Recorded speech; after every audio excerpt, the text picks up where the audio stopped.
That was the wrong button. You guys were supposed to be the dramatic curtain. There was supposed to be a grand opening. It just got to me. What is up, everyone? I see Jay, I see Samuel, I see Xander, I see Gossamer. Oh man, I see the gang is what I see. I see the family, I see the homies. Oh, it's good to be here with you guys. Couple housekeeping things. We got the Orphan emote approved, ready to go, so now we can booch and Orphan all day, every day. So that's good. I was a little worried they were gonna not approve the booch one because it was like alcohol or something, but they did it. They approved it. Booch and chill. That's right, Samuel. So, what do we have going on today? Well, today's a very special day.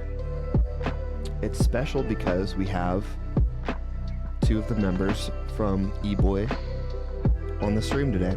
And this is BOIZ CHAT for those of you who don't know. We're talking BOIZ stuff. We're talking NFTs. We're talking collectibles. And Eboy, what a better team to have on to talk about it. And they're legends. They've been doing pixel art since the 90s, I think. And hopefully Mark will come on. Mark's been a big fan of them for a long time. I've known a little bit about them, but haven't been super familiar, so I'm excited to dive in and talk to them. We've got Ryan, we've got myself, and we've got two of the members from the team. So it should be a grand old time, and I bet there's going to be some wisdom nuggets dropped. You know what?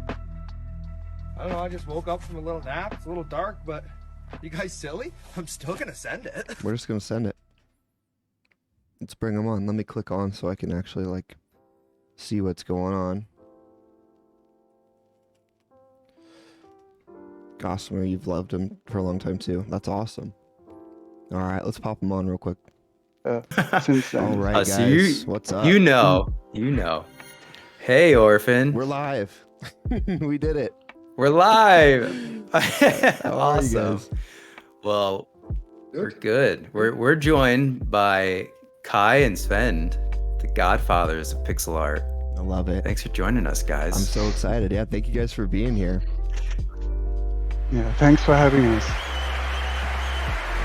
So we are live on Twitch. I'm just flipping over Orphan. I am flipping over to my phone so I can see at the same time.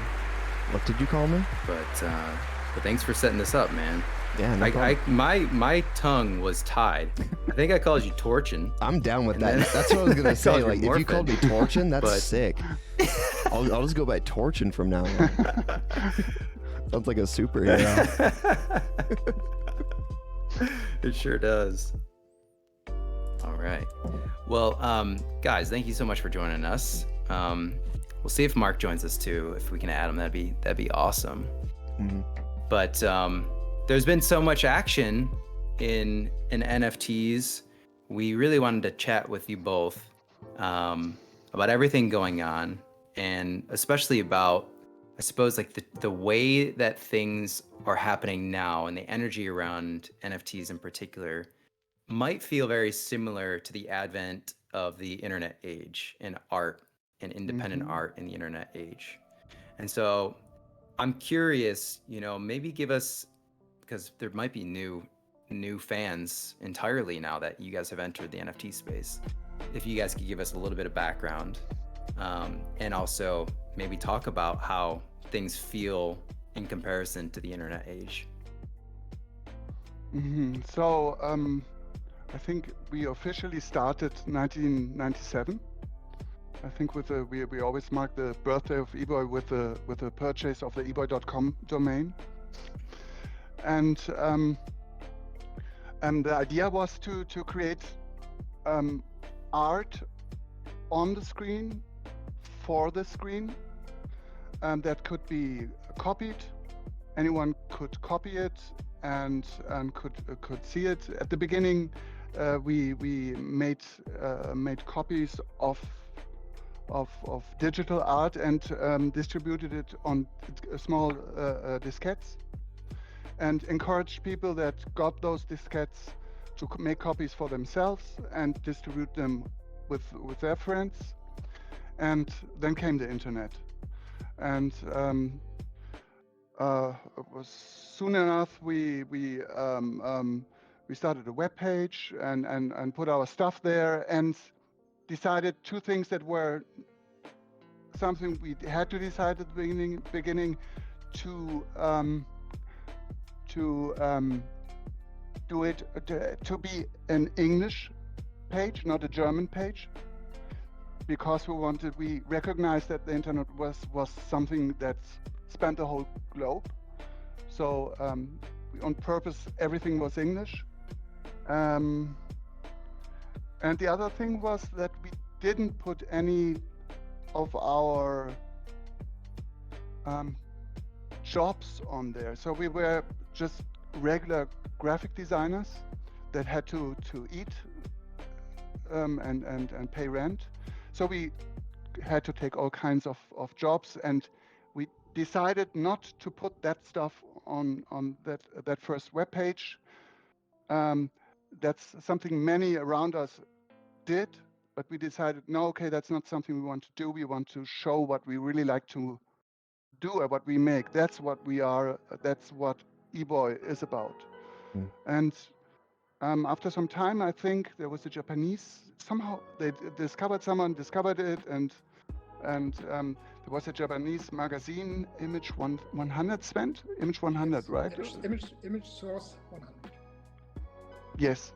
And they published an article about Eboy and showed, no, they asked us, they asked us to do something for them, for this publication, and we said, okay, let's do it. And I remember we talked, Steffen, Sven and I, we talked about what we wanted to do. And then we thought, okay, why not do a city, and we just distribute the lots and work together, because this way we could really work together on one thing. And that was actually the birth of the Pixorama. So the first Pixorama was not a commission, but an ask from Image Source 100 in Japan. So the other side of the globe already. And from there, things got more. We got more things to do, and it evolved. But and one thing, because we worked on the screen for the screen, at some point it was just we saw, okay, these things are not sharp. We worked on the CRT monitors still back then, where you had all this blur anyway. And we saw when we looked at our work, we saw, oh, that's we want 100% control. We want to really know these lines are not nice, and we want to put them exactly how we want to have them, because people will see it on the screen. We make it on the screen, so let's control it. Let's just take care of everything on the screen. And from that approach, made us look at pixels more seriously, and from there we started to work with pixels, and we started to see that they are actually great little modules which you can combine in all kinds of manners, and little boxes, and that was the start for why we work with pixels. It is not retro looking back, and because we played a lot of games, of course, games played an influence, but it was a technical how do you say it? A reason why we started with pixels, and that has always been the main driver for things we do. A technical, a builder's approach, more than a inspiration, looking back or trying to emulate something that we see. It's more like we see it a technical thing, and then we see what it means and what that could mean for the thing we are doing. Mm-hmm. And yeah, so that's important to say, because Yeah. there are many people think that we look back, but that's not really the case. That's super interesting. It was a long thing, sorry. But No, yeah. that's perfect. No, it's great. What I want to say real quick is I think that's so apt for where we are with NFTs, and that's why I'm so glad to see you guys in the space, because just like in the 90s when there was a new technology that completely changed the way that you could make art with the pixels and thinking about natively making art for that, I think the same can be said for NFTs and cryptocurrency and the blockchain, where we all of a sudden have a new tool set that requires new ways of thinking and opens up new ways of doing art.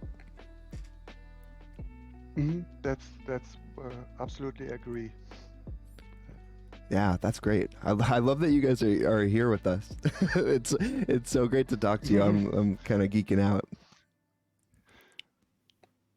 Yeah, so Same. with the NFT stuff, I just want to say I think we started end of April. Some people began pinging us. Oh, you have to look at this and check what this is. And yeah, I had no idea, but we I think 5 or 6. We have 5 or 6 friends talking about it to us, and that was the start. I never looked much at Bitcoin, to be honest, because I think it's a great idea looking back, but and it's the first step to this all. But I always was a little bit scared off by the how do you say, speculation. And when I learned a bit about Ether, Ether is so fascinating because it is something that is used to do things, and that is, I think, what is happening right now. That is why this is so super exciting, why everything is like an explosion. I think it's even more, it's even bigger than when the internet came. It's faster and bigger, and it's happening right now. Yeah. So we'll see how it goes. Yeah. That's fascinating too, in terms of the speed of things and the way that things are exponentially growing more quickly. The utility of Ethereum in particular is a tough one to ignore. I'm curious, like, and this is a general curiosity, because when I was a student at university, I was being educated in terms of indie artists like Shep Ferry and Mike Giant, and learning about David Carson and learning about Eboy too at that time. And there was an energy, a sort of vibration to being young and learning about those movements in art. And I'm wondering, like, how does this feel similar to that in that era, or does this feel like a completely new, different thing? Even I think from my personal side, I think it feels even bigger. It's because I think there are so many people have an understanding what is happening. When the internet came, it was more, at least in Germany, there was a lot of doubts about it, and always working with digital stuff. It was like, oh, but can you print it? And there was we were more alone in our excitement for the new media. And today we are connected with 1 million friends on Discord and Twitter, and this was not like that in back in that time. So we were more or less alone, and had some connection, but it's not in any way like today. The amount of conviction you must have had back then, Did it feel like you had a conviction and you were just like, this is for sure the future, we've got to take advantage of this? Or was it just something you guys were doing because you enjoyed it? I think it's both things. I remember in art school, I actually would have. I always dreamt to, or I was playing with the idea to go into fine arts, but what what I didn't like so much was this idea that you create stuff, sell it to someone, that person keeps it at home or in his collection or somewhere, you never see it again. And I think I didn't like the mechanics on how you work as an artist, how you leave your work behind. And I started to think how can I do photocopies? How can I make multiples? I think I was fascinated by photocopiers. And I think this idea of copying stuff got us into digital, because digital are one-to-one copies, and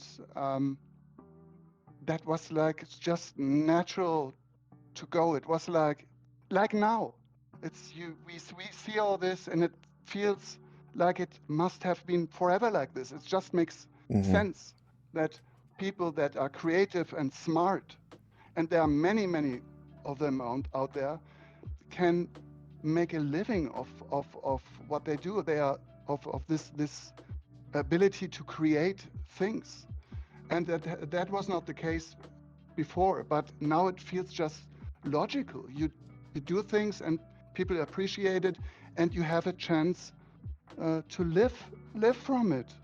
That sounds starting to sound natural now, but 10 years ago it was like, okay, you have to decide, and maybe you are lucky and can survive doing your own stuff. And maybe there are 2 or 3 stars that have no problem. But in general, that always has been a choice for artists that want to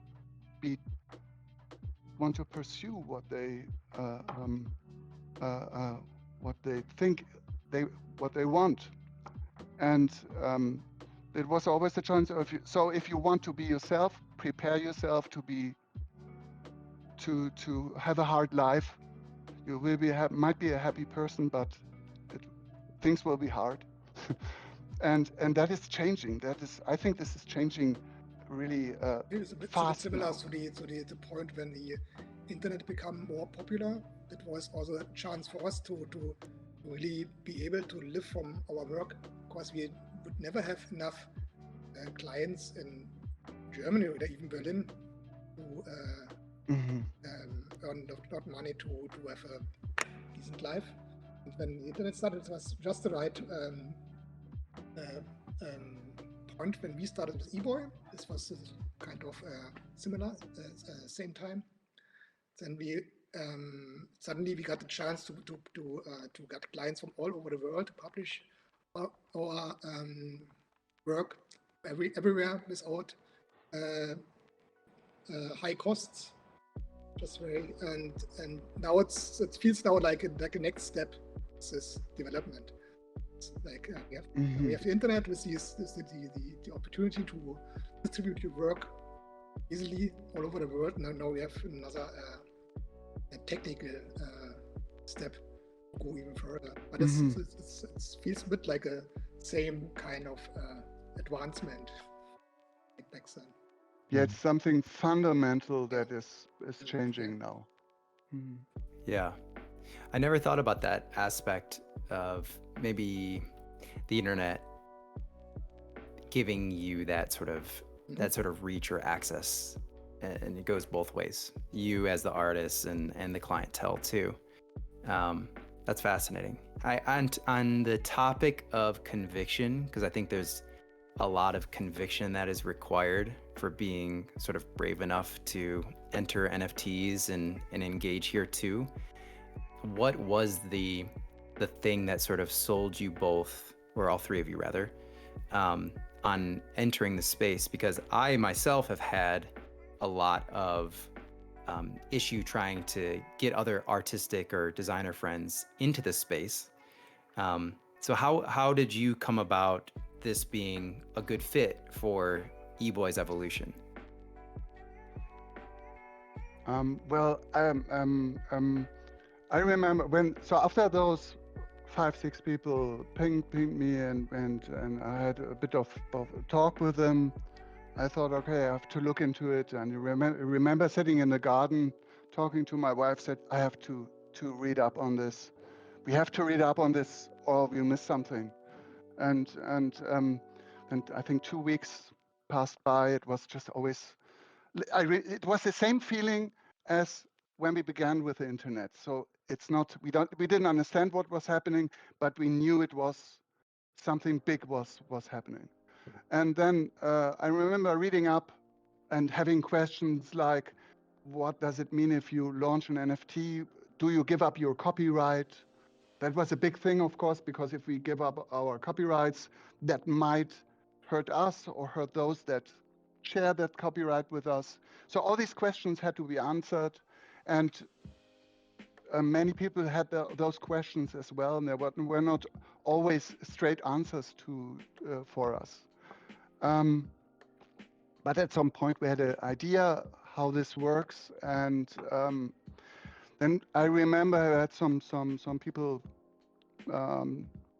DMing us or telling us, oh, that's not good for the environment, and what all these things that are issues that are mainly environment issues, energy issues and environment issues, especially in Germany, where many people are that is a big subject, environment friendly technologies. And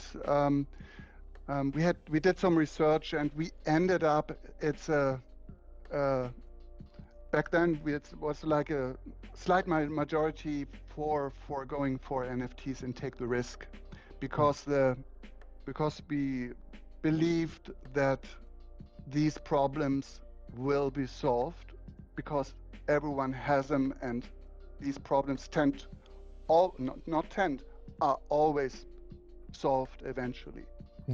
And that doesn't mean it's 100% good at that time, and we are guilty of contributing to the problem in a way, but the solution is not pulling out and not doing it. The solution is joining in and trying to change things. And and that was it. We decided to go in, and I remember putting out a tweet, talking with a couple of people, and then got the impression Foundation was a great start, a good platform to start on, and we got an invite. And How'd you do from that? there it slowly started, and we got we got an understanding how it works while doing it. So I think that was the start of eBoy with NFTs. Yeah. That's great. I really like your perspective on joining in order to change things. I feel like a lot of people, they are afraid to change what they're doing, and so they find an excuse to not join in, when really the answer is to have your voice be heard while you're working in the space. And so I think that's really cool. That's an admirable perspective on the situation. And you have to recognize that it is scary. It is scary. Yeah. I remember this. It is scary, and so I don't how do you say, vilify the people that don't want to join. I can understand they might be scared, or that it must. So people have their reasons. I don't think that it's good not to join. I think you should do it. And you should stay open for new technologies that are there, but people are fearful, and I'm scared of stuff as well, other stuff, and so I can like spiders probably with these. Yes. So I don't. It's not about putting them down, but it's how do I say? I think I acknowledge the problem and the hesitance, but I think it's not the right way to think about things. It's a similar situation with music. I remember when I was young, I always was surprised when people said, "Oh, the music was so much better 10 years ago." And it was why would that be? And okay, you understand, you are connected when you're young, you listen to that music, you can say, I like the music better, but to say it is better, it just makes no sense at all. Yeah. And I feel this is a similar mechanic that people have trouble separating their familiarity with something, with a logic of something. So they think something is not as good, but what actually is happening is they're just not familiar with it. And that's the same feeling I feel is I sense that's a very similar thing right now. So people just not they are confused with their feelings, why they don't feel comfortable with it. They don't recognize that it's just fear of something, Yes, and because it's actually, not known. But it changes once you get into it. It's not easy to understand what an NFT is for many people, because if you're not familiar with technology, it's very strange thing for many people. So I can understand that it makes we're afraid of it, or just not understand what it is. Why should someone buy an NFT, or how does it work? It's really difficult to understand. Yes, and I remember when I started looking into NFTs, one of the first questions was, what is money? What is value? So what actually is value? So and recognizing that when we exchange these little strips of printed paper, that's not valuable. That's not a value either. It's just a representation of value. And that's what this all is. We are just have found a better system to represent the acknowledgement of value and to exchange that value. It's really quite simple in the end. And this, once you understand that, everything else makes sense. And NFTs are just not just a little part of it. The whole world is changing. In 5 years, everyone will just be on some level 2 or 3. I don't know. I don't understand it. On some chain, sub-chain, side chain. I'm doing business. I'm buying ice cream or whatever. It will be just natural for everyone, and everyone will not faintly remember those times when we were all scared of this. Yeah, they won't even have to think about it because it'll be in the back end. All the big corporations and companies will take care of the back end for them. They'll just have their nice little packaged user experience ready to go. Yeah. Yes, exactly. What are gas fees? Absolutely. Yeah. People won't know what gas fees are at that point. That sounds so sweet. Back in my day, we used to. It's like paying for long distance cell phone calls, or long distance any calls. I guess like. A good analogy. Yeah, I remember back when you had to pay per text. It's kind of the same kind of thing. Oh wow! Yeah, true. That's true. It's so true. Yeah. We've talked a little bit on this Saturday chat about creative curiosity, and I do think these moments of technological advancements, when they present themselves, that's where people who sort of lean into or index their creative curiosity tend to have the advantage. I think there's a lot of room for educational materials right now that just aren't available out there. So you have a lot of those individuals that are either scared or unaware that would otherwise be interested. And we just don't have enough of those resources. So I do think that those that are brave enough to sort of brave the new world and the new front creatively are probably having a huge head start right now. Yes, which is agree. awesome. When it comes to That's good. Yeah. Good for us. when it comes to foundation versus Rarible, how are you guys looking at those different platforms for your collections? Is there a sort of theory or an approach that you're taking to each of those platforms? Yeah, so foundation is for the one pieces. I don't know how do you it's the one ones. I don't know what the for the single edition pieces that are like our upcoming Moscow Pixorama, which will be auctioned next Saturday, so in 1 week, and smaller things that are one-ones. But Foundation does not allow yet for editions. So I think that's 1155 protocol.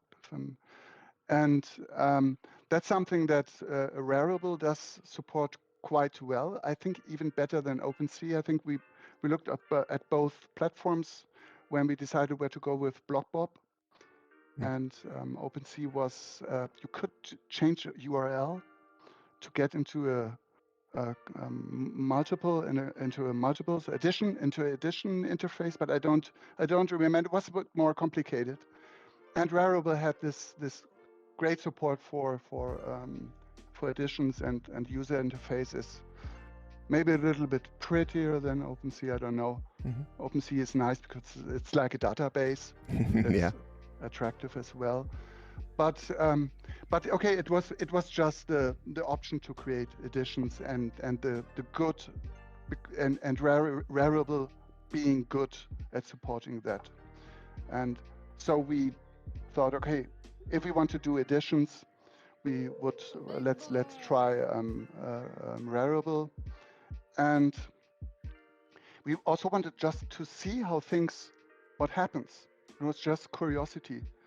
And BlockBob. So we thought, what can we do? And BlockBob was a thing, something we had, and we thought that might work as a ongoing midterm project, and where we could draw from years of experience, what works, what not, and.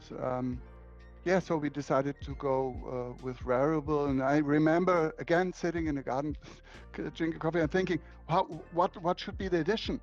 And it was, should we do edition of 3, of 10, of 20, of 100? And it was also hard to decide because you could not really ask people because there are so many different opinions about it. And then we thought, okay, let's do 10. 10 sounds like it could sell in a reasonable time frame, and then it sold out quite fast. I think right from the beginning there was a lot of great people supporting it. Fantastic! It was really fantastic. It was and from there it just took off. It's and we have been learning a lot of things. I remember at the beginning I thought, okay, this we should do regular drops. It should be all predictable and understandable for the community. And now I think I learned that this is not actually true. It's more like a game we are all playing together, and we are just in a different role than the collectors. And it's not we are giving out stuff, but we are really, it's a conversation, and also a shared value building. And that's something really exciting and new as well, because communities used to be communities of interest, which is great. But now you can start build value in a community. So people that join in with BlockBob or with the many other exciting series and like them, they start to be collectors, are building up value, and that value can translate into growth for them.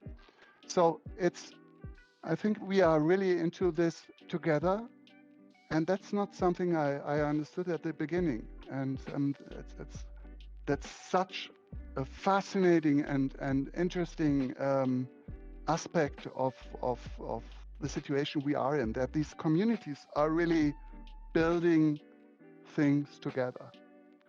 And so I'm looking forward to see what happens. The shared value building is definitely a unique aspect of the communities that are being formed in NFTs right now. How has it differentiated from, say, fan clubs or previous fans in the more traditional sense for eBoy? That it's together, that we are doing this together. So previously, people, maybe we met someone that liked our stuff, and we had a conversation. I like your stuff. Maybe they buy something, but it's not really we are not doing things together, and this is just doing things together. We are hanging out on Discord, on Twitter, together. We are building this. We are all connected on these different series, and everyone is starting to collect and build up value, and being invested in those projects, not just out of interest, but also with value, and is interested that those series are successful and contributes, and that's the same motivation we have. So it's just the same thing. We all build together on something, and so maybe eBoy had this proposition or this proposal. The proposal was BlockBob could be a series of collectibles, but then everyone said, okay, let's do it, and we are doing it together.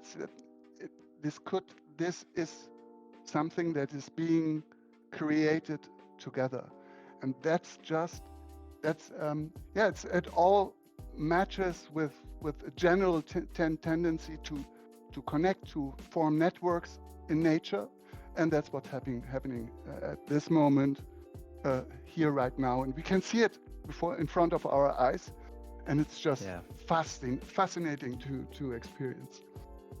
It even works without us later, but we are always feeding these pool of BlockBobs, and it's getting bigger and bigger, and it also starts living just without our later on, because the people exchanging things. Yeah, it's that's like true.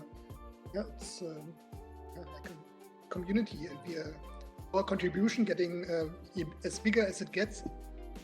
Our contribution gets in relation smaller and smaller, so it's like a growing organism. Yeah, I was just gonna say, like organism came to mind. Yeah, like a swarm, or like a a good swarm.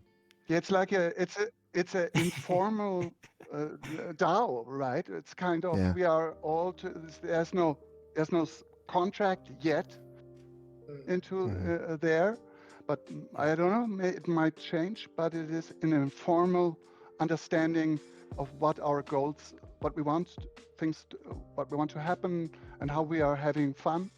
And it's really an emergent self thing that might disconnect, but what Sven was saying is disconnecting from us slowly, and this will just live on, and that's why we are now thinking of making BlockBob public domain, and Oh. just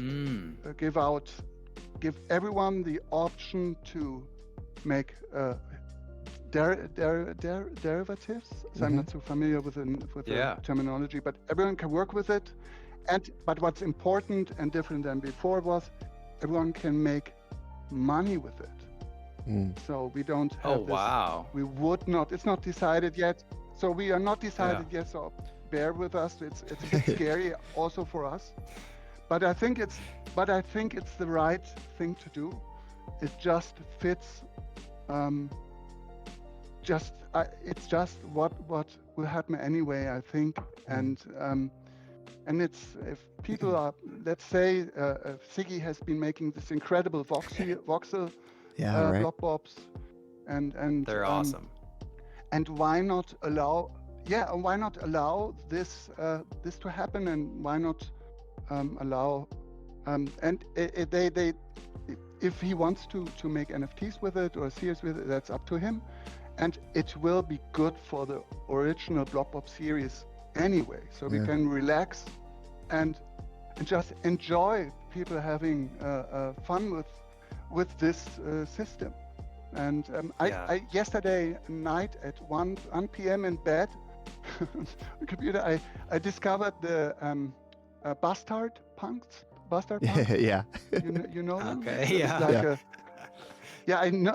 I only know a fraction of stuff out there, so I keep discovering the most obvious stuff for other people. But it was just that blew me away. The series, it's so beautiful and diverse, and still is concise and smart. So so many of these things. This is and then I read the how do you say the white paper or the ideas.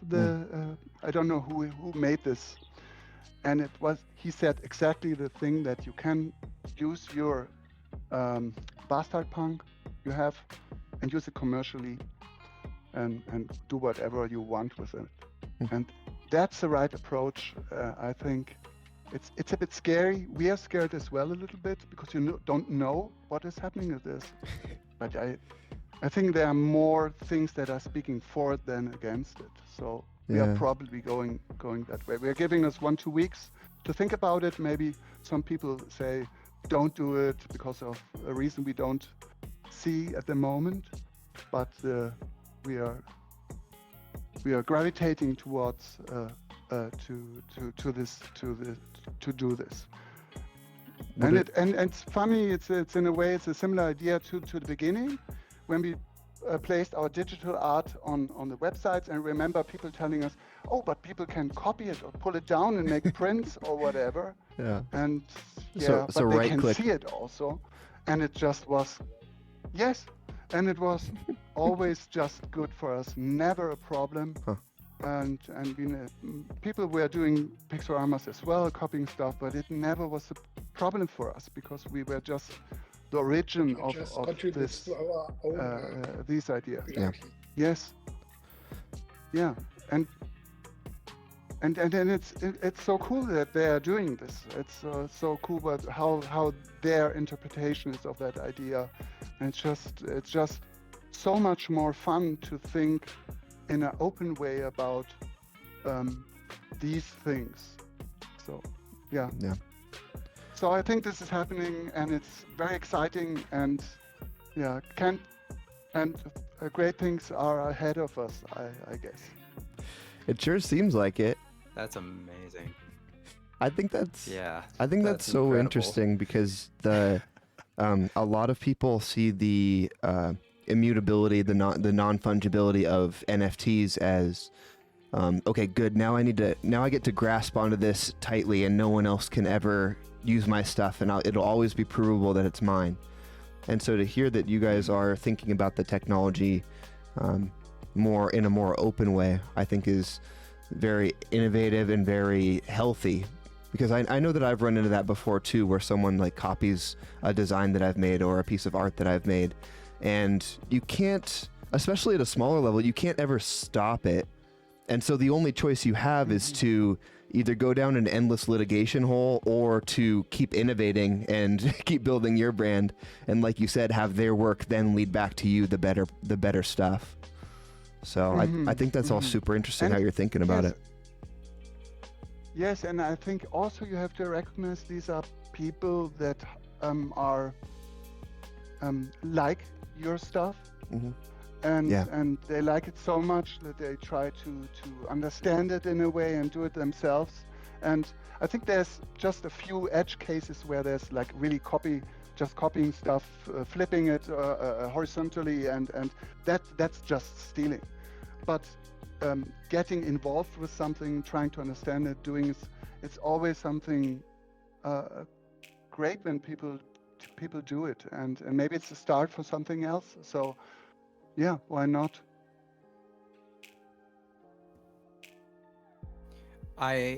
Just to provide maybe some additional context to the Bobs too, because there was such a big community effort when you first launched it, and credit to Bacterio and Siggy for creating a small group of people too. That was really cool to be a part of that initial group. That felt like we were almost like a secret society. Like we had just heard about this exclusive eBoy launch in NFTs. So if anyone in the chat, I don't have the chat up right now, but if anyone wants to share links to the Rarible page and to the BlockBob Discord server, that'd be awesome. I'll pop it in there, yeah. And highly recommend people check that out. But well, yeah, that'd be awesome. What was the story of the initial sort of inception or creation of the BlockBob, so people have a little bit more familiarity with the project itself? It was, I think, more always with us. We are always interested in modularity of in art, because we are all lazy, very very lazy, and that makes it easy to play with things. And so we have the pixel modules, and then we thought, okay, we can create a toy module, and I think BlobBob was the idea that you have this head. I have one here. Let's see. This is one of the first, I think. So this is BlobBob, one of the first. I think the Awesome. legs are the wrong ones, but it doesn't matter. But you have this head, and then you have the legs. Amazing. And then you can combine. It's a bit not so super perfect, but you can combine it, and then you can combine blob. If you have two BlobBobs, you can play with them. They are creative toys, and we soon realized that you can also combine them with other stuff, and we started to make BlobBobs that are, let's see if this one. Yeah, so Sven has been making a lot of the latest ones, and these are flat and with magnets. Oh, cool. And what we found out is that you can do stuff like this, for example. You can just take anything and combine it with what's up there, and because it's flat. can do all kind of strange combination. It's just a module that is, because now it is being flat, you can combine it with everything, and that was the idea with BlobBob. It's just you have a modular system which you can play with, and which is and some of the sides, things that are important as well, now translated to the new series, is that you have this head, but you actually have this canvas. It's like you have a canvas here, a flat canvas where you can do stuff. You're not bothered by any round things.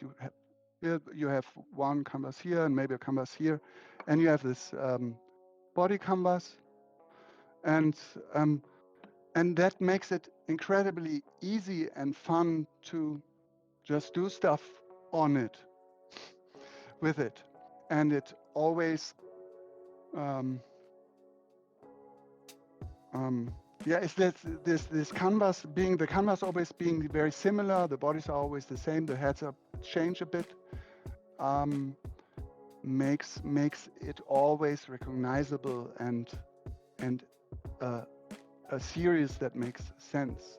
And what we found over the years with this canvas, what we saw is that it's a super flexible system where you can just have all kinds of different ideas on it. You can combine them, recombine stuff, and so we thought that's at some point we thought, okay, that's exactly what is good for a long running series where we can have where we just not change only colors over time or just textures or backgrounds, but you can really fundamentally have a fundamental variation on those canvases that are still recognizable as a series. And it's a very simple, how do you say, insight, but it's really, I think it's very powerful, and that's why we always were so much in love, or are so much in love with the series, because it's actually a lot of fun to create them. It's not boring or anything. It's just it's easy. You can sometimes you can do one in 5 minutes, and it looks super nice. The simple Sometimes ideas not. always But, turn out to be the best, huh? Yes. So Question for you, Kai, and Sven, I guess as well. Have you guys looked into the layered NFT minting, like async or anything like that, where you have multiple layers of visuals in a single mint? Because when you were talking about interchangeability, that really is what sparked in my mind. yes. So I looked a little bit at async, but not so much time. So there's so much stuff going that you have to focus on some things. For sure. And but the idea is fascinating, but I could not see if this is really something for us. From what I think at the moment is, I think I would prefer to build something that builds upon the series that exists right now. I don't know how that could be, and we are thinking about it. Something so we have to establish a baseline, and that's happening right now. And from there we can see what we can do with it. If we can introduce modularity, maybe the owners can do swap modules, so body and head. So at the moment, these are I think the three major modules are the background, the head, and the body. And if you can separate those and somehow allow owners to play with them in some way, to exchange them between them, or translate the properties from them to something else, which I'm referring to bitmaps, because this is such a nice idea to use two artworks and combine them to make a unique single artwork. And so things like that to create with what you may own, or so something new. How all this, we are just starting to think about it, but we're not so in a super rush, because at the moment we just have to establish the sense of a ground, and then we can see how it goes. Yeah, so that's where we are. That was going to be a question of mine for the modularity aspect, was the mechanics of seeing how that can actually be impacted by the collectors, and to a degree where you might have infinite permutations of bobs where you can mix and match, and could even do collaborations with other artists in the future and switch out torsos or bodies, and the results are endless. It's incredible. Yeah, there could be a Habibi Ziggy, Habibi, BK Trio, Combo, Yeah. maybe just two. Who knows? I don't know how it goes. One has a head, the other one has the mix body, it or so. Yeah, so there's a lot. Yeah, you can mix your make own. your Yeah, own. yeah. So this. Yeah.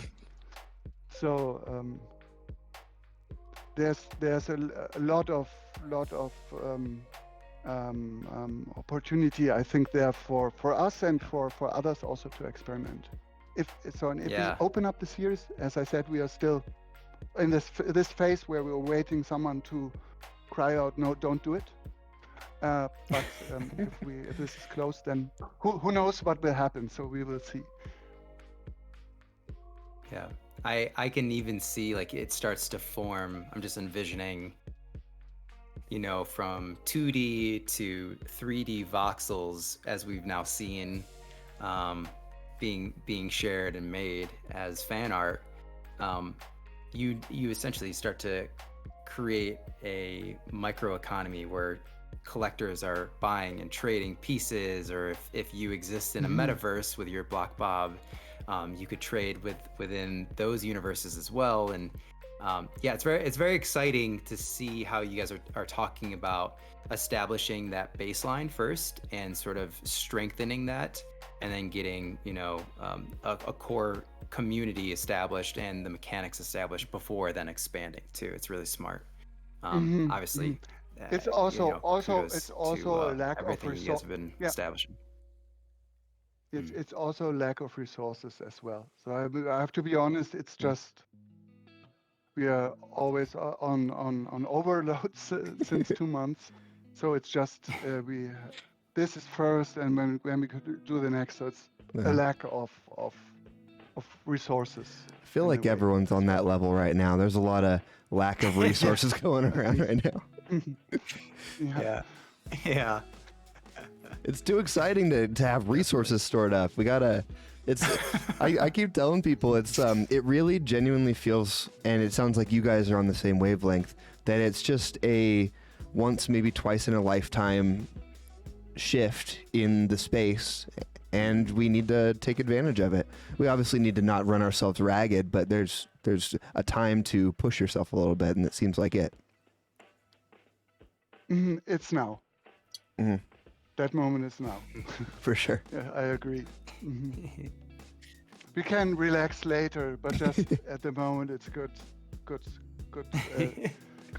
way to spend your weekends on Discord, I think. And it's fun. I don't mind. There are worse things I could be grinding at for sure. Yes. I've for myself, I see that I'm happier than before. I just how do you say, observed it or noticed it? Yeah. That's I thought, I think I'm happier, and I think this is because the energy is so incredibly positive in a community, and we will see how it goes. This has a bit of a feeling when Instagram was out right at the was very early, and all the people were connecting over Instagram, and you had those guys, those friends, Instagram friends in Japan or wherever, and you get this very personal relationship. But eventually it evolved into a more professional or whatever. Facebook took over as well. So I hope it doesn't go the Instagram route way. So we can keep this, but I'm thankful for every day that it is like it is now. Yeah. And so we should all try to keep it up as long as possible. Certainly. I really hope that there's a robust, decentralized minting platform, or, you know, any sort of decentralized solution, because the blockchain allows for that now. And so I really hope that builds out, and I'm hopeful that it will. So hopefully we don't get Instagram where you have to pay for ads to get your NFTs seen by anyone. Yeah. But you are right. I have not thought about that. All the platforms are still not trustless, right? It's trustless. Yeah. How is it? Yep. with those terms, I'm not so super. They're all familiar, but centralized right now. It's not. Yep. They are. Mm. Hmm. I mean, we'll have our Instagrams, right? We'll have Oh, our yeah. NFT Instagrams, but we have to. I'm we just have to hoping there's an focus on option. building the antithesis. Yeah. Right, exactly. Yeah, but, that's a great way of saying it. Yeah, but I think a couple. So I might have this wrong, but I think Vitaly had an interview some days or weeks ago where he said that Uber had this Uber example. Did you hear about that? No. He said that No, I'm not in the familiar. future it might be that Uber drive. Yeah, that cars might be their own DAOs, if I understand correctly. Oh, yeah. And that these cars you will be able to own or be part of that car DAO, and you will be make money being part of a car that drives self drives around, pickups people, and that will make Uber obsolete. There will just be these cars that people own in a shared way, and you can just join a cars DAO and have a revenue if you think that's a good. It will be a token. I don't. These are all. I'm still trying to understand it all, but it's all. I think is going to this decentralized emergent entities. I don't know what to call it.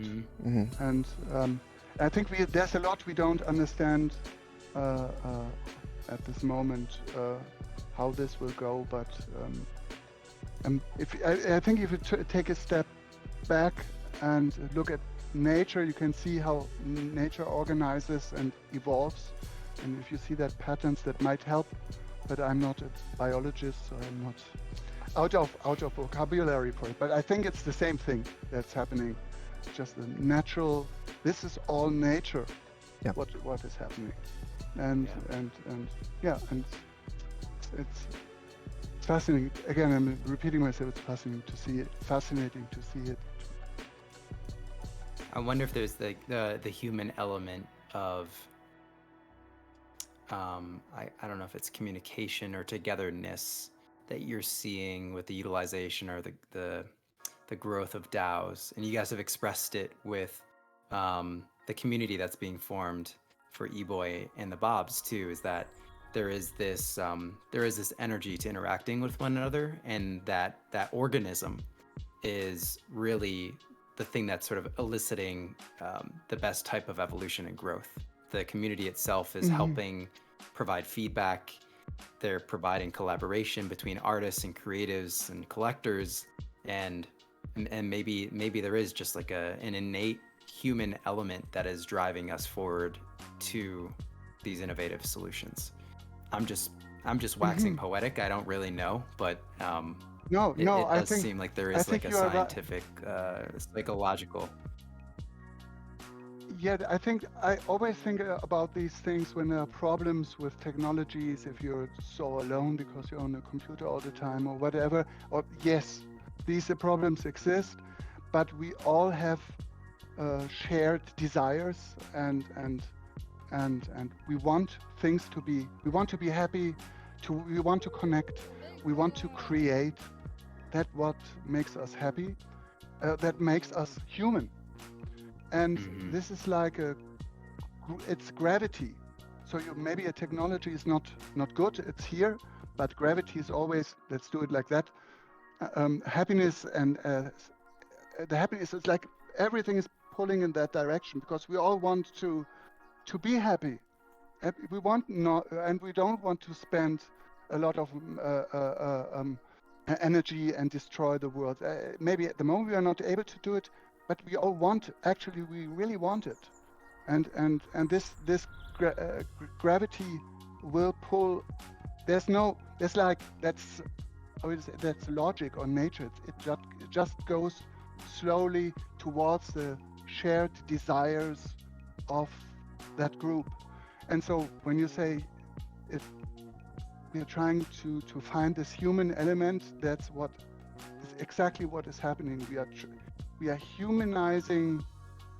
We are merging. I don't know how to call it, but it's converging. This always a movement of convergement.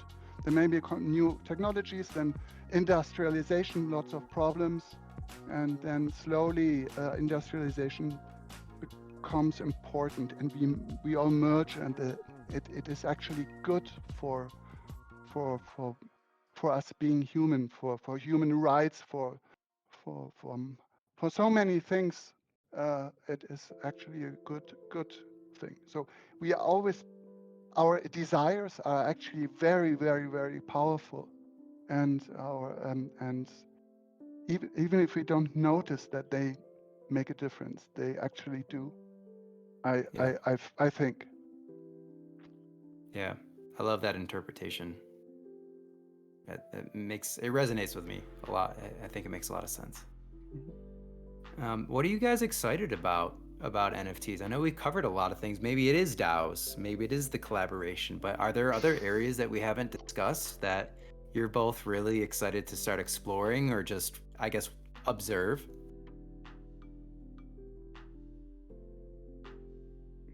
Yeah, I think DAOs are interesting now, but I'm so we are part of Nouns DAO. We are working on a part of that project, but we I must be honest, I understand maybe 10-15% of it. Same here. So I'm learning. We are learning, and but I think that's something, not only nouns but DAOs in general is something that because it's a formalized way to work together in a very streamlined, if I understand it correctly, and the smart contract, there's some smart contracts that organize what this entity is about and how it works, and I think that will be just very normal at some point, even if I still don't understand what it is. But I think we all will start organizing in many DAOs. We will probably be part of 10 DAOs, 20 DAOs, and I think that's how it will work. That's how I see it at the moment. Yeah, one moment. I mean, sorry. No worries. I hope there's a Bob DAO in the future. I think I speak for a lot of people, fans in chat, that are looking forward to a Bob DAO. But for sure, I'm in a DAO currently, and I think shouts to Ultra DAO. But one of the things that I think is exciting to me as well is seeing how DAOs can then be leveraged as a resource for younger creatives, or creatives that might need a little bit more support, and you can potentially use the funds of the DAO to help those creatives actually enter the art world, establish their style, maybe pay for gas fees. I think there are a lot of individuals that it might be cost prohibitive to put their work out there right now, at least in NFTs, to make a living or start making a living off of this work in this world.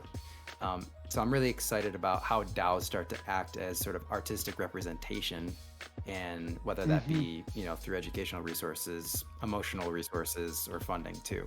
It should be exciting to see how it evolves. Yeah, I agree. That will be super interesting to see how this happens. I'm excited for the stuff that we have no idea what it's gonna be like. Half the stuff, like, I mean, when you guys were starting to do art back in the 90s on the internet, it was just a baby. That I remember the old AOL portals, and you would click through, and it was all just like pre-made, and there was ASL.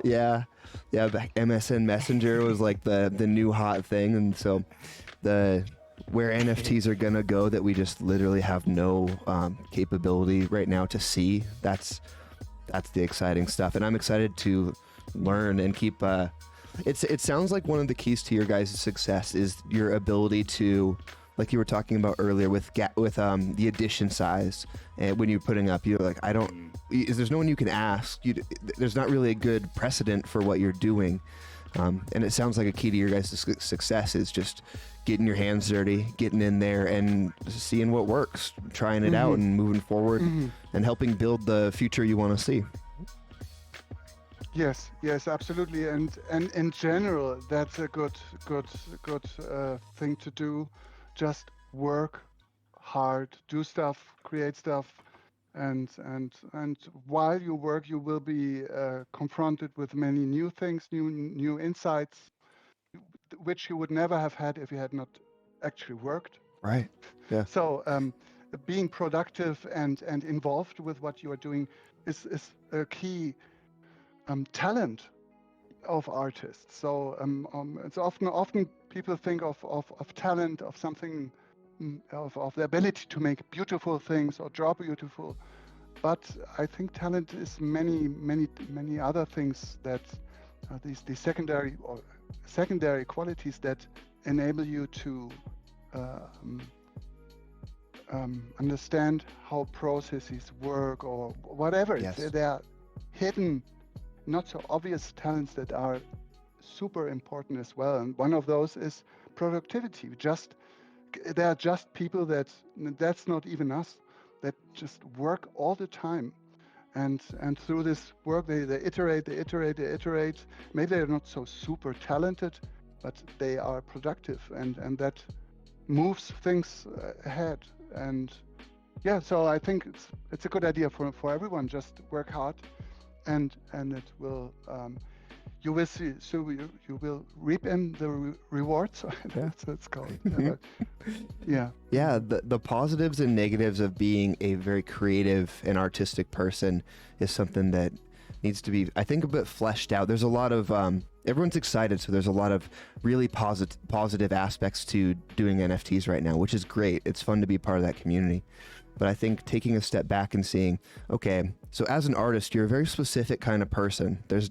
There's not too many artists out there. It's kind of a unique person who's very sensitive, has a very creative way of looking at problems and thinking about things, but also tends to, on the downside, stay a bit cloistered sometimes and think about things more than they do things.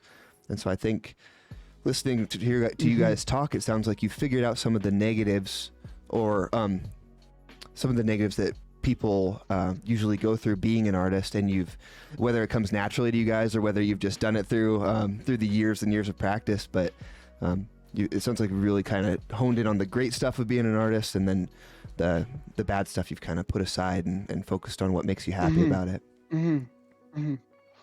And I also want to say one thing that I learned over all these years, that your disabilities and your fears and your are equally as important as an artist for you as your abilities, because they drive you.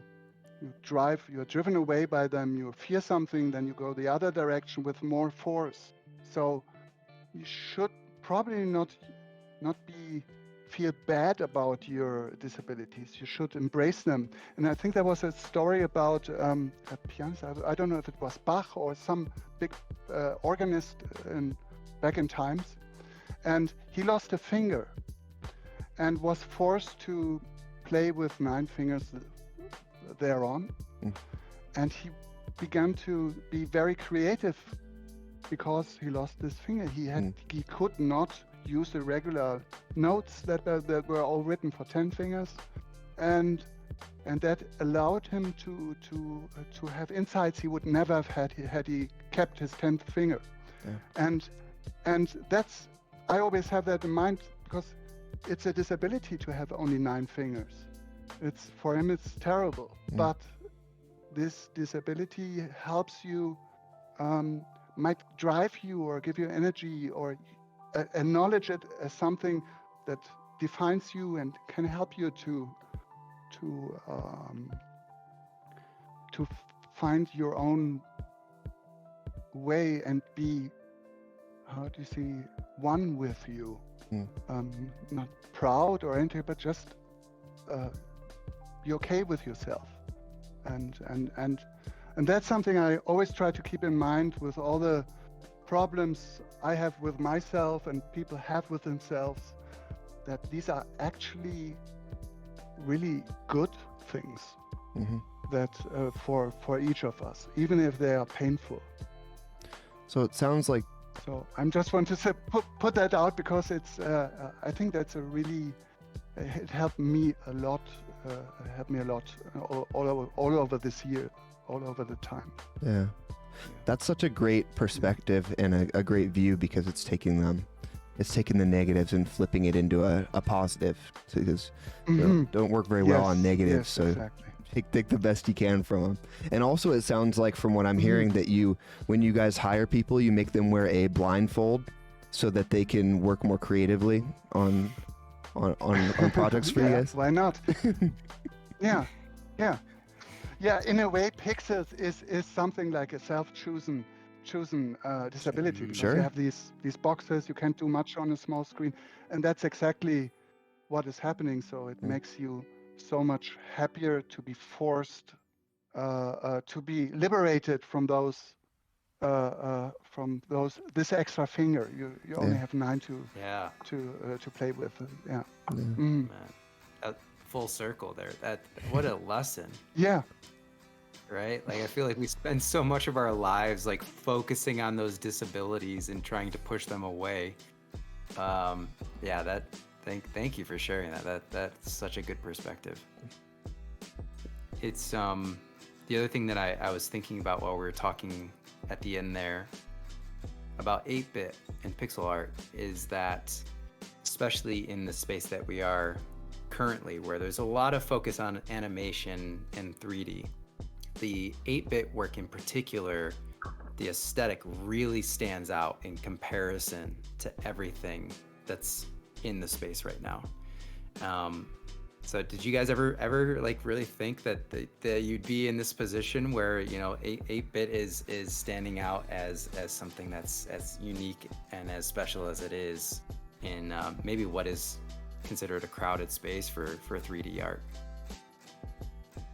No. No.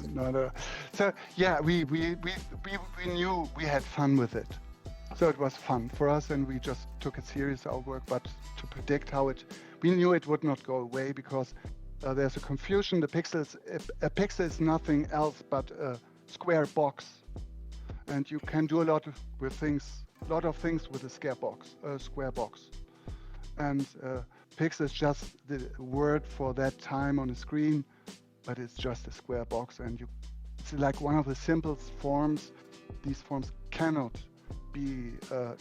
go away.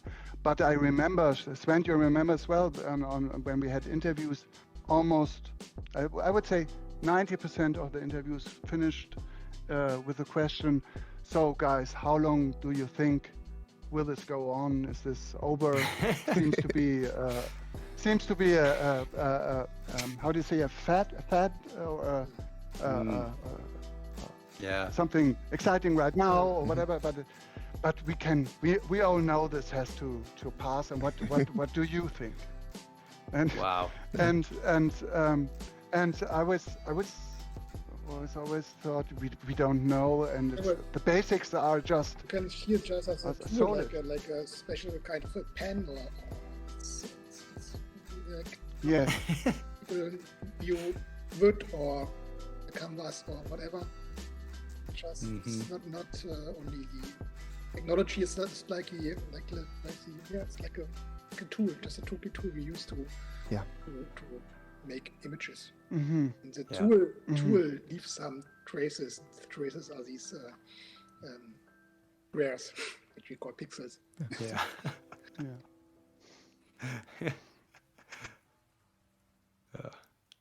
Well, you guys have been incredibly generous with your time today. Yeah. So we don't want to take too much more of your Saturdays up, but thank you for being here and for sharing everything that eBoy has been and is right now. And I think I speak for everyone that's been involved with your NFT collections. It's very exciting to see you in the space. It's also you know, really surreal to talk to you both. You're heroes to a lot of us in this chat right now. So thank you so much. Thank you for sharing your perspective. Thank you. Yeah. Perspective. Thanks for having us. And so kind of you to have us. Yeah. Thank you so much. It was our course. pleasure. Thanks so much. All right, guys. I'm gonna. really You was. guys can't hear it, but I'm gonna play the applause. There's an applause sound going on. So pretend there's fanfare coming through your living room.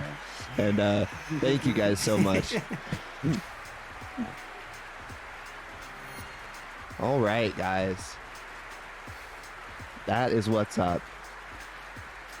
Make sure, I'm going to drop the link again for you guys, but make sure to check out the Rarible. Check out their socials, because they clearly are here to stay. Right? That blows my mind. That blows my mind. Getting you guys. I'll switch the story while I do this. Oh, what a talk.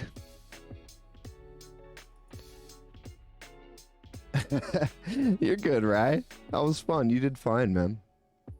I had a great time. That was a fantastic talk. Oh, goodness. I'm linking socials right now, Rye. But you guys probably already know if you're here. We are going to, thank you guys all for coming. There's the Block Bob, and then we have eBoyArts. Check them out. Pick something up if you guys can, because I mean, seriously, legends. How surreal is it that on my little stream with Ryan, we get to talk to eBoy? That's crazy. That doesn't make sense. Oh, it doesn't make any sense. This world is not correct. But I'm here for it. That was fun. And thank you guys for being here for it too. Let me do a little housekeeping real quick. Apart from following eBoy, apart from going and checking out the Block Bobs, what do we have next week? Next week we have our normal Tuesday, Thursday, Saturday. And on Tuesday, we are announcing the Thunderdome and doing news. But the Thunderdome this week is a little bit different than it has been in the past few weeks. We're gonna... might even announce it before, but Thunderdome will still be on Thursday. I'll let you guys know, but it's a little bit of a surprise. It's a little format switch up, but you guys will all be involved. So keep an eye out for that. As always, hit the Discord up, drop news. If you guys come across any news that's been drifting around, piqued your interest, and we'll try and cover that. I'm going to mess with the format a little bit more. There's the Discord link for those of you who don't have it. Yeah, Xander, we got good stuff. I can, and since you guys are here, you guys are the ride or dies, I can tell you that the next lineup of judges, so next week there will not be, it'll just be me judging. But the lineup after that is George Nowak, BT, who was after that? Kid 8, and then Malvita. Those are our next 4 judges. So we're gonna have some good weeks, yeah. Yeah, we got George, BT, Kid 8, and Malvita. It's gonna be sick. So we're gonna keep it going. Very cool. Thanks, Gossamer. Thanks, guys. Yeah, it's the place to be. And as always, I'm gonna shamelessly promote. You guys are doing such a good job helping me get the word out, and the more we can do that, the better. It's one of those things where I feel like we're putting on really good content. Rye is doing amazing with the BOIZ chats. I'm trying to get better at the news. I think the Thunderdome has a lot of legs, and so the more we can grow, I think the more we can hone that stuff in. And when the second wave comes, I think it's going to be really big, and I think this will be a nice little hub for artists to come and level up, get prizes, get noticed, and just have a good time. That's the goal. And learn, right, with the news and everything. the interviews, all sorts of good stuff. So anyways, that's my spiel once again. Had a great day. I'm going to go, well, I don't know. It's not as hot out today, so I might go like hang out outside, but we will see. Guys, thanks always. Thank you, Riston. I appreciate that. And I will see you Tuesday. Peace.